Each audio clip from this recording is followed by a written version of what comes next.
അതും നമുക്ക് ഡാമെല്ലാം ഇവിടെ നിന്ന് നല്ല ഇതിൽ കാണാം. രാത്രിയൊക്കെ വന്നു കഴിഞ്ഞാൽ നല്ല ഭംഗിയായിട്ട് ആസ്വദിക്കാൻ പറ്റും. ഒരു സന്ധ്യാസമയത്തൊക്കെ വരുമ്പോഴത്തേക്കും നല്ലതെന്ന് പറഞ്ഞാൽ ഒരു പറഞ്ഞറിയിക്കാൻ പറ്റാത്ത ഫീല്. നമ്മൾ ഊട്ടിയിലോ കൊടൈക്കനാലിലോ പോണതിനേക്കാളും വളരെ രീതിയിൽ ആസ്വദിക്കാൻ പറ്റിയ ഒരു സ്ഥലമാണ്. പ്രത്യേകിച്ച് ഈ മഞ്ഞൊക്കെ ഇറങ്ങുന്ന സമയത്ത് വന്നു കഴിഞ്ഞാൽ നമുക്ക് നല്ല ഭംഗിയായിട്ട് ശരിക്കും എൻജോയ് ചെയ്ത് പോകാൻ പറ്റുന്ന ഒരു സ്പേസാണ്. പലർക്കും ഇത് അറിയില്ല.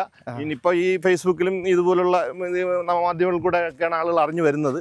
കുറച്ചുകൂടെ കഴിയുമ്പോൾ ഇത് കുറച്ച് നല്ല ഭംഗിയായിട്ട് ഡെവലപ്പ് ആവും. അങ്ങോട്ട് കാണുന്നത് മുഴുവൻ തമിഴ്നാടാണ്. കാണുന്നല്ലേ. അയ്യോ, നമ്മൾ തുടക്കത്തിൽ കണ്ട പോലെ അല്ല കേട്ടാ. ഇങ്ങോട്ട് കൂടുതൽ പാറ ഇങ്ങനെ നിരന്ന് നിവർന്ന് ഇങ്ങനെ കിടക്കുകയാണ്.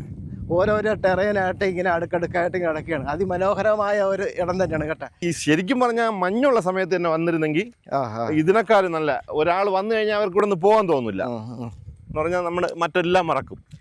അത്രയ്ക്ക് ഭംഗിയാണ്. ഒന്ന് ഇമാജിനേഷൻ ചെയ്ത് നോക്കിയാൽ മഞ്ഞൂടെ ഈ സമയത്ത് ഇറങ്ങിയിട്ടുണ്ടെങ്കിലുള്ള ചിന്തിക്കാൻ പറ്റില്ല.